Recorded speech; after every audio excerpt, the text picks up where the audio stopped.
What it do, guys? Manjoume here, and today we'll be unboxing the Extreme X Rocker Sound Rocker, I guess. Kind of the only way to put it. And we're going to start off by taking out some cardboard and throwing it over there. And we're just going to get right to it because this is pretty much one giant item, which is the rocker itself. And I do believe there's accessory under the paper. And I'm assuming this is paper, although it actually isn't paper. It's cardboard. And here's the accessory, whatever that's gonna say for us.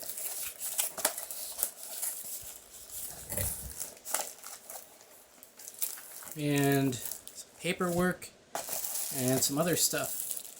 Looks like a power supply. Yeah. It's basically just your power supply so that it makes sounds. Although it is fully functional just as a chair. And we have this, which looks like a bunch of cables. Sorry for the really gorilla style recording for this. Got a 200 auxiliary cable, I guess for extension. Or maybe not, because we got two of these. Oh no, these are red and white extenders, I suppose. It's got to be set up in some way. We got one of these, which 3.5 millimeter into the red and white. And then we just have a normal 3.5 millimeter jack, just auxiliary cable, as you could call it. My guess is that you would turn your, I don't even know why we have these per se. You would turn your consoles, hook them up into these, and then you hook these up into these guys, and then this guy would then hook up into this, and then this turns into the chair. Also inside we have the registration card, which said in the mail, as well as what I assume is a manual of some sort.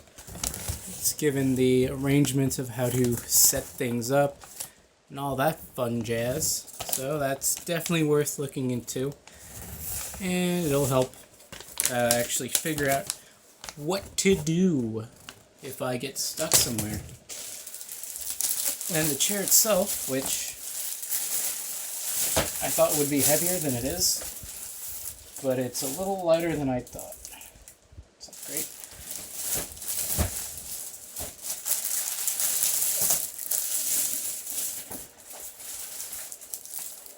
And this shows how compact it can get.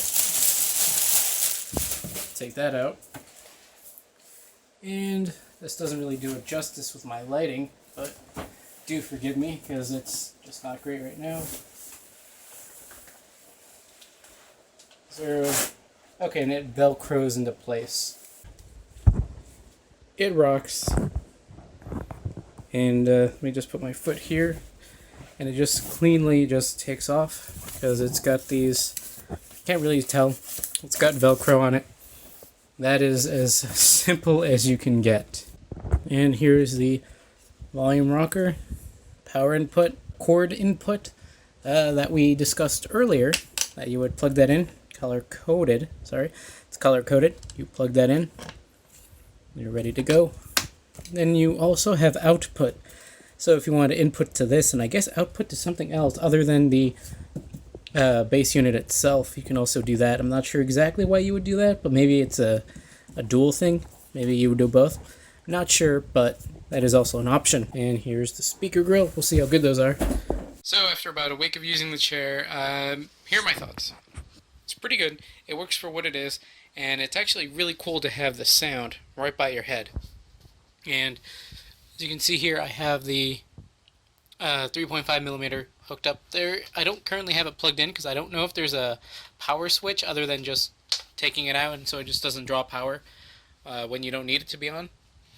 And It's very simple for storage. You can just put that on, move it over, get out of the way. But then when it's ready to go, very simple. And it's ready to rock. And let's go over it. There's a bit of cables running because you're not wireless. That would have been a better feature, but that would have been 50 more bucks. So for that, I'd rather do this, at least for now. So you see the power cable running that way, and then the auxiliary cable. And I have it hooked up to my PS3, which hooks up to this, I don't know what you call this, divider, extender, and it plugs into here.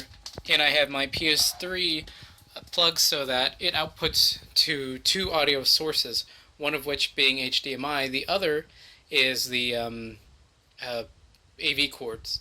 And that's where you see it connected right there. The only issue I have with it, and I don't know if it's because of the PS3, what cables I'm using, or what, the sound is somewhat off.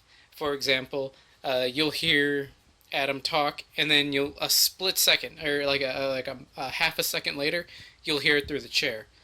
Now you can alleviate this by muting the TV and just cranking up the chair, which is also a good option because it's right in your ears, and it works really well, and it's pretty useful in that regard. But that's the only caveat. You can have it output to both, but for whatever reason it's not quite synced up, so there's going to be a little echoing because of that. You'll hear it behind you in your ears, where the chair is, and then you'll hear like I can't remember if it's before or after, but I think this might be before. Then you hear your chair or something. It's not quite synced up, basically what I'm trying to say. But yeah, otherwise it's been a great chair, and it's super comfy. And I mean, you could just take it out and just play your handhelds right there, or even your phone. Watch a movie on your phone or something. But yeah, it's been very useful. It's been very comfy. Took a while for me to get the hang of how to sit in it, because it's not quite how you think because of how short it is on the bottom. It tends to want to rock back a little more than you'd probably like, but once you kind of just stretch out your legs, the weight of your legs forces it down into a better viewing angle, and you're going to have your feet out. If you're one of those people that does like a cross your legs, that can work. It's a little uncomfortable because of how hard this is. It's a little hard, and that may not be good for it, but you can do that. Otherwise, guys, that's all for now. Manjoume out.